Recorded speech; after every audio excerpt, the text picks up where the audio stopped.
the most important thing that we learned was that having an initial vaccine being intramuscular is key to having a stronger intrauterine response. So it's more of a reactive or booster vaccine. But definitely the work that we're doing, we're very proud of the fact that I think this is one of the first vaccines that I've ever seen where a nanoparticle is encapsulating an oil-based adjuvant. I think that's very interesting. It's got wide applications to many different vaccines and routes and different livestock species. It's just a very novel thing, I believe.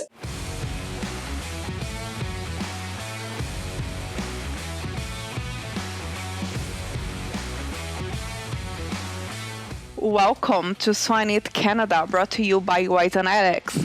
I'm Aline Remus, your host, dedicated to bringing you the latest insights and discussions in swine industry. Get ready to expand your knowledge and stay ahead of today's episode. With us today, we're joined by Dr. Heather Wilson, Principal Scientist and Program Manager at the Vaccine and Infectious Disease Organization at the University of Saskatchewan. Dr. Wilson's research focuses on how vaccines are formulated and delivered, exploring novel approaches to go far beyond the traditional injection. One of her main focus is administering vaccines directly into the uterus. Dr. Wilson, welcome to the show and thank you for being here. Thank you very much. I'm thrilled to be here. Dr. Wilson, could you tell us a little bit about your background and how you came to work in this field? My background, I actually have my PhD in biochemistry and moved over at the University of Saskatchewan, and I moved over to do my postdoctoral fellowship at the Vaccine and Infectious Disease Organization, or VIDO, on the U of S campus, and that's where I remain. But their focus was much more on immunology, and so I just started trying to merge a little bit of biochemistry with immunology, and it's kind of morphed into the actual vaccine formulation and how that impacts the immune response. And how if you have different routes of immunization, you can have a different response. And if you have a single route and you administer different adjuvants or different pieces of the pathogen, you can sometimes have quite a distinct response. So it really is it's a kind of a cooking. It's a bit of a following different recipes and seeing what kind of flavors of a vaccine you can generate. And then, that just kind of became my area of focus. I find it very, very interesting. Oh, indeed it is. Swine Veterinary Partners comprises 4 well-established clinics across Canada: Precision Veterinary Services, Premier SHP, Demeter, Ontario, and Demeter, Quebec.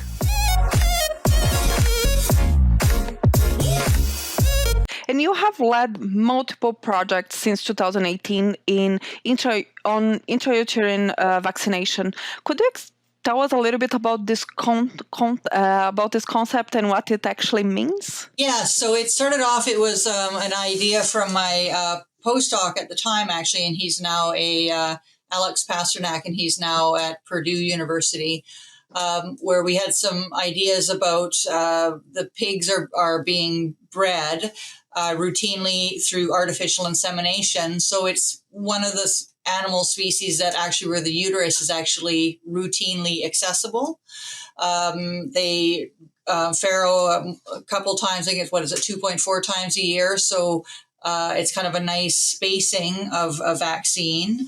And it's actually part of we call it the mucosal immune system. So anywhere where there's mucus really in your nose, your lungs, your digestive tract, the reproductive tract, those tend to be very highly colonized by just these normal, generally non-harmful bacteria.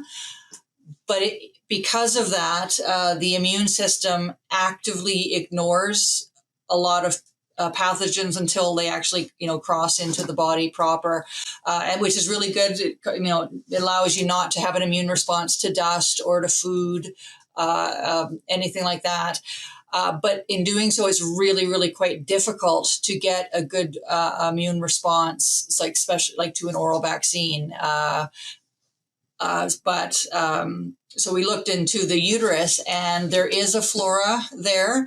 There is an immune response to that occurs during breeding.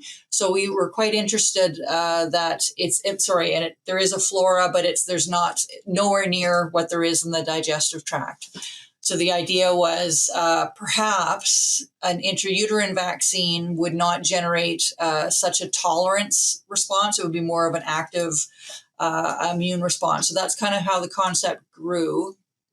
And through many different formulations and trials, most of which were performed after Dr. Pasternak had left, we developed ways to generate quite a robust immune response to the pathogen of interest. And we're excited to keep going with it. I think it's a very attractive potential route of immunization.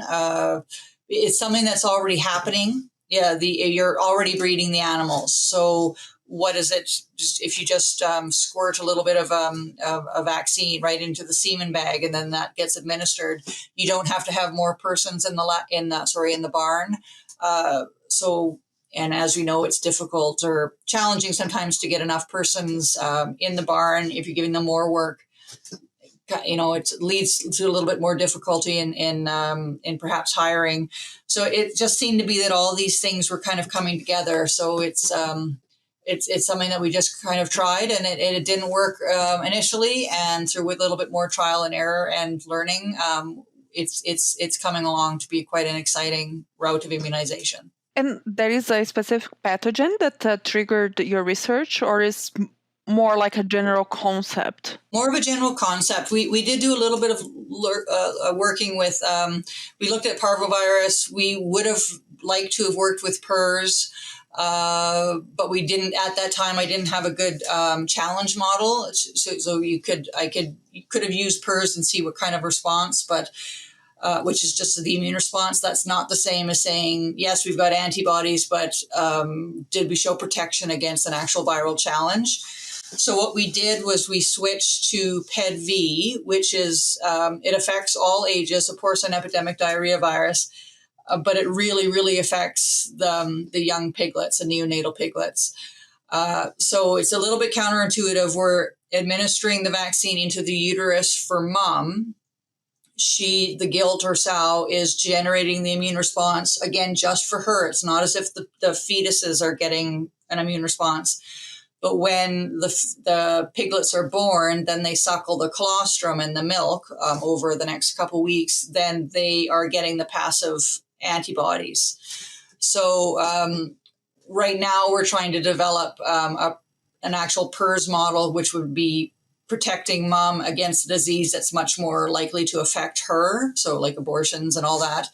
But we're still doing some work with the PED-V. But so to answer your question, like we were a bit agnostic about the pathogen of interest, just as long as we could actually demonstrate it through an actual challenge. So we've done most of our work with the PED-V in the neonatal piglets, so getting passive protection from the mom's colostrum. So far in what you have seen, I understand that it's an early concept, but the vaccine itself have not been a problem in terms of reproductive performance, right? So far, yes, and I'm a bit cautious saying that because you'd have to do hundreds and hundreds and hundreds of breedings to be able to show that.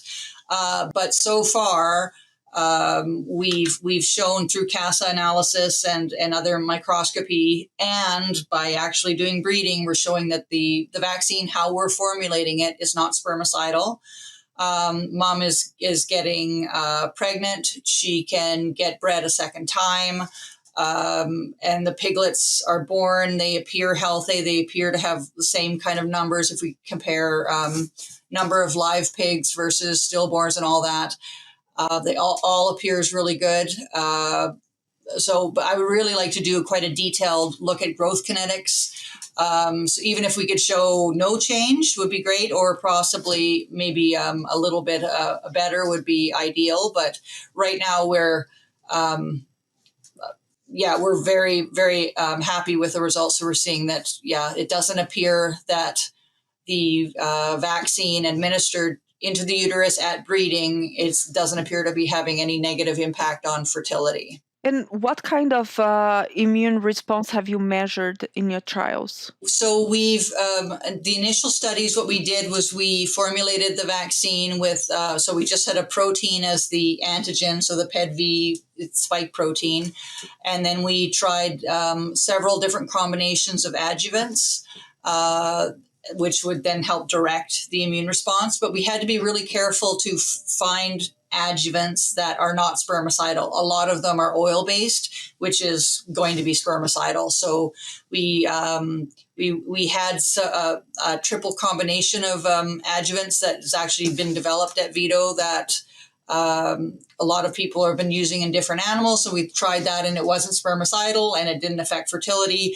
It gave a good antibody response, but it didn't give a very strong T cell response.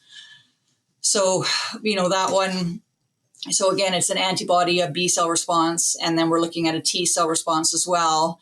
We tried many different styles of formulation, and more recently, and this is in collaboration with Dr. Azita Haddadi and her graduate student, Ramin Mohammadi, at the pharmacy department at the University of Saskatchewan, where they are doing nanoparticles. So they encapsulate the adjuvants as well as the protein. But we were we know that oil-based adjuvants tend to give a very strong immune response, but they're spermicidal. So what we did was we collaborated with them and told them, okay, we want this nanoparticle to kind of envelop or put a covering over the oil-based adjuvants. So in that little bit of time where it's actually in direct contact with the sperm, the sperm is protected from the oil. And then when the vaccine went into the uterus, at some point it would be released. Hopefully the sperm wouldn't be sticking around there. It would be going up to the uterine horn. And if the vaccine could then, the nanoparticle releases the oil-based adjuvants, the protein is already there, the antigen, and we can generate immune response. And that's what we saw. We can see a much stronger antibody response as well as a strong T cell response when we looked at this one particular oil-based adjuvant. We actually tried quite a few, and we tried those ones first off actually in piglets just to see the nanoparticle, which adjuvant worked best. And we're submitting that manuscript right now to the journal called Vaccine. And then we picked the best one, and then we moved into the gilts and did the intrauterine breeding with and without actually intramuscular. So we find the best response is when the first vaccine is administered into the muscle. So the idea there is that when you're sorting gilts to see if they're in estrus, like they tend to get removed and then put into stalls, and then they're going to get bred in another 3 weeks or so. So when they're being sorted there, they get a vaccine, intramuscular vaccine, and then they receive the intrauterine vaccine when they're actually bred in the next cycle. So that's we've done direct comparisons, intramuscular twice and intramuscular intrauterine, and they're very, very comparable. Arguably a little bit better with the intrauterine combination, but our number of animals was a little bit low, so we can't really say that too strongly. But we're very excited that we've got and it's something that works with husbandry. You're already sorting the animals, and then the next time when they're being bred, we simply administer the vaccine into the semen bag, the extended semen, and then they get their intrauterine vaccine. So. Actually, that was within while we were talking, I was thinking exactly how differs the response, the immune response of the animals when they are using intrauterine vaccine versus conventional vaccine, if there is a difference there, and what have you seen so far? To be honest, I would have thought there'd be quite a big difference if we simply did intramuscular followed by a booster intramuscular. I would have thought that would have been a huge difference between it and then administering intramuscular and then followed by intrauterine vaccine. And actually, they're pretty similar in all the measurements that we've looked at. So we've looked at in the intestinal tissue, looking at antibodies there. We've actually looked at we harvested the uterus and uterine horns, and we've scraped the tissue then, and you check for antibodies there as well. We've taken the T cells from the blood, the serum antibodies from the blood, and they've actually been very, very comparable between the two different routes. What we like about intramuscular and then intrauterine is that you're only introducing a needle into the barn during the sorting. At first estrus, at second estrus, you're simply adding a compound to the semen bag, and you don't have to worry about needle stick injuries and all that. It's simply going to be just one little tiny step that you add to the breeding regimen. That's extremely interesting and seems to be easily applicable, which is a very big plus. And if proven effective, how could these intrauterine vaccines change disease and prevention in livestock? Well, it would really only be applicable to, as far as I can think about it now, is that any livestock that are bred by AI. So there's some cattle bred, there's some horses bred that way. I'm really interested in talking to the turkey producers, because I know that they have to collect the semen from the toms and then kind of administer it to the female. So anything where you're actually doing artificial insemination of some kind, I think it would be very, very applicable to. And anything they're large animals. They're not dangerous in that they're just big, and if it's easy to get your knee twisted or something, right? So if you already have the animals in some sort of a stall or a chute, which it's not that often for the pig, you don't put them in the chutes like you do with a horse or a cow. But if during with that lordosis response that they experience when they're introduced to the boar taint or the boar, they have that freezing lordosis response, which is very, very interesting all by itself. That's an interesting response. But the fact that now the animal is very safe to administer a vaccine to, I think it's just something that I think would be very easily accepted by the industry. But we still have lots of steps to do to really convince people that, first thing we have to do is increase the number of animals in a trial to show actual, very strong protection against disease.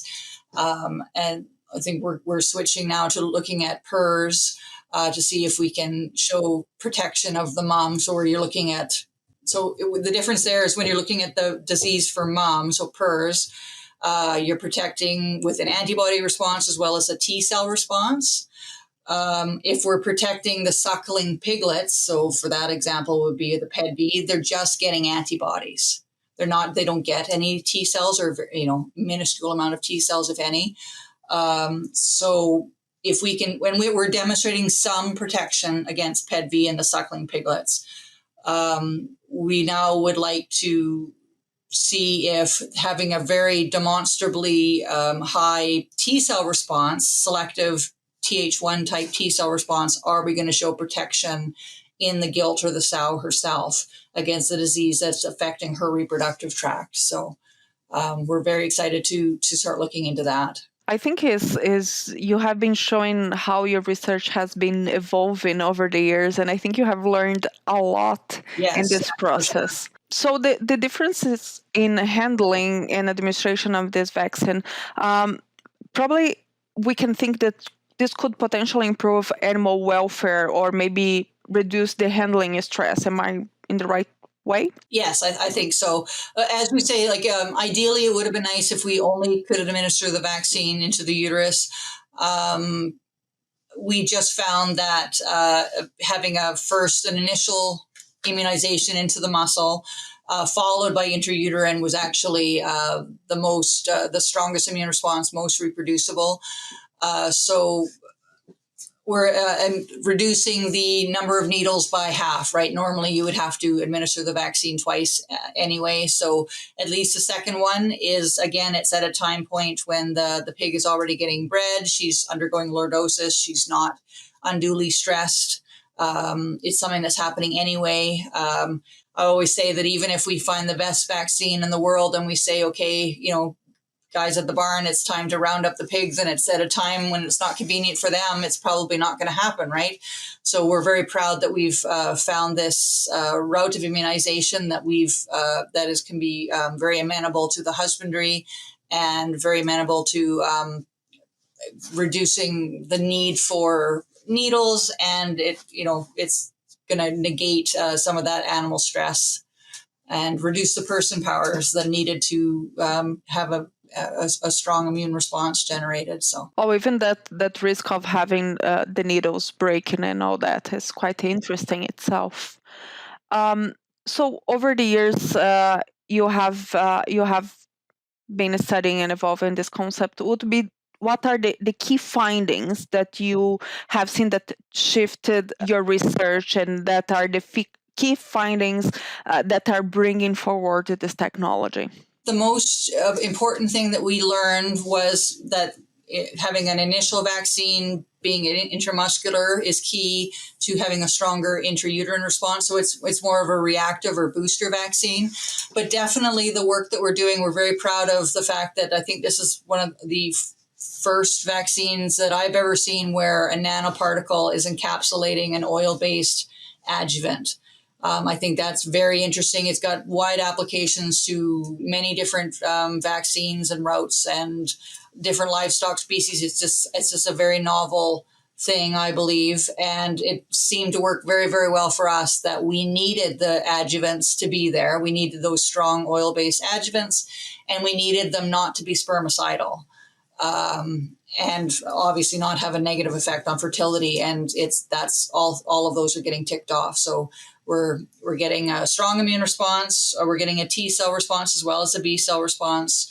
It's not spermicidal, and the fertility still seems good. So the next step is to go the next step with a PRRS vaccine that we can then test and hopefully move on to the next phases of the vaccine development. Certainly, we're going to keep an eye on it, because it's really a big advancement in the field of vaccines.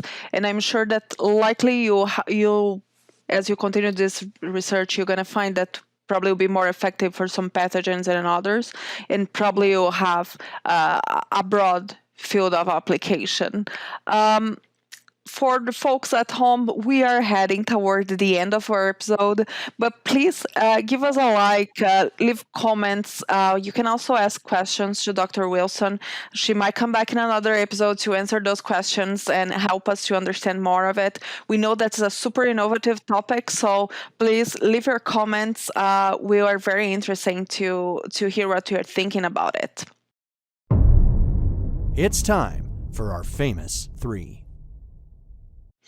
Now, heading towards the end of our episode, we're going to ask you our three famous questions.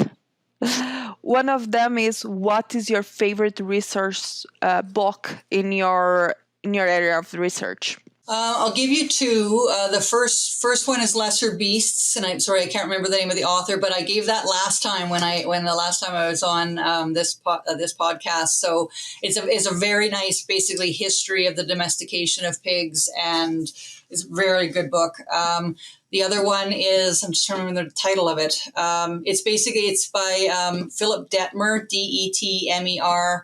And it's an immunology book that is quite colorful, and it reads more like a story. It's very cute, and it's still very, very informative for the concepts of immunology. So again, it's not pig related, but and I found it in like Cole's McNally Robertson.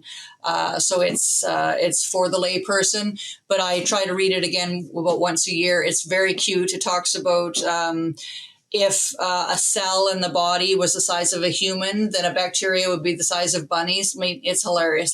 So that's how he talks. And he talks about then a human be, I think he said 15 times the height of Mount Everest. So he's very demonstrative in his visualization of immunology. He's very, very good. So sorry, I can't remember. I'm sorry, I can't remember the title of it, but it's immunology of basic concept of immunology, something like that. But it's Detmer is the author. Very good. That's very interesting. And what is your book, series, movie, anything that you like outside academia? Probably my favorite movie is Pride and Prejudice with Keira Knightley. It's still one of the ones that what I now do is when I watch it, I'm watching the camera angles. Like, it's ridiculous. I've got it memorized. And I remember reading a book once, and one of the lines was, it was almost that you wished you could lose your memory so you could watch it again for the first time. And you wouldn't want that on anybody, of course, but I actually do have that feeling. I wish I could watch this movie again as if it was the first time, because I really, really love that movie. Believe me, I will not judge you. I have the book. I have seen the movie. Probably not as many times as you, but I do understand the feeling. And our last question is, what do you see in professionals that are successful?